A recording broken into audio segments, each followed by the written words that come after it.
Salah satu sahabat japri saya, "Mas, bisnis BPR itu bisnis sunset ya. 1 sampai 3 tahun ke depan bertahan paling top dan setelah itu bisnis BPR bakal kering dan menuju musnah ya." Saya tidak menjawab pertanyaan di WA tersebut, tapi saya malah melamun. Saya melamun ke Bali. 3 tahun yang lalu saya berjumpa pejabat puncak Bali yang sekarang sudah selesai masa tugasnya. Salah satunya adalah diskusi kedatangan investor Cina di Bali. Singkat cerita, setelah pertemuan itu saya jadi ciut karena Bali pasti akan punya masalah baru. Cina masuk, harta Bali bisa terkuras. Begitu logika saya waktu itu. Investor Cina beli hotel di Bali, beli di Ubud untuk sisi utara dan udara dingin. Lalu beli di daerah Jimbaran, daerah Nusa Dua, daerah Uluwatu di sisi timur dan di sisi selatan Bali. Lalu di sisi barat di Kuta, di sisi Sunset. Itu mengcover seluruh daerah wisata Bali. Lalu investor Cina membeli beberapa restoran di Bali di berbagai wilayah. Juga toko oleh-oleh yang semua oleh-olehnya juga kalau bisa import barangnya dari Cina atau ada unsur Cinanya. Kemudian berdiri biro-biro perjalanan oleh Cina tersebut yang khusus melayani turis Cina. Mulai dari turun pesawat, naik bus, ke hotel, makan di restoran, sampai oleh-oleh, lalu balik lagi ke bandara dan ke pesawat ke Cina. Semuanya datang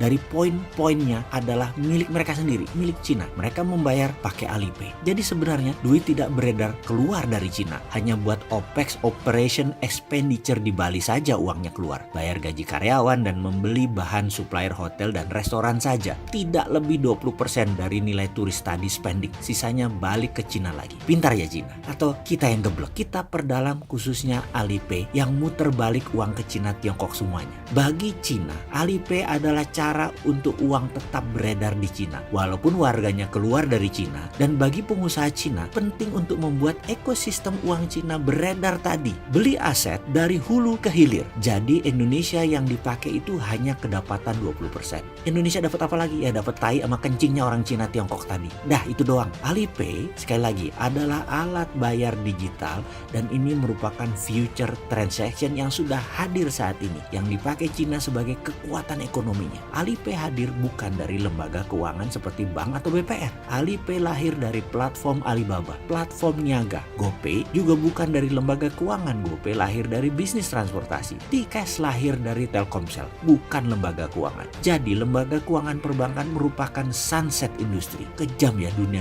digital itu. Bank sebagai lembaga untuk menaruh duit pun akan berpindah. Kalau ATM dan paymentnya sudah beragam feature dan bukan produk bank, maka meletakkan uang akan menjadi beragam juga. Digital currency merupakan generasi berikutnya untuk portfolio keuangan. Bukan alat bayar, tetapi alat investasi. Investasinya di mana? Daripada taruh di bank, maka lebih baik letakkan di digital currency. Mudah-mudahan cerita di video ini menjawab pertanyaan bisnis BPR di ambang kemusnahan. Di sisi pemerintah, semoga video ini membuka mata negara agar Indonesia punya mainan pembayaran yang melengkapi ekosistem bisnis aset tadi di negara lain juga dan melarang Alipay beroperasi di Indonesia.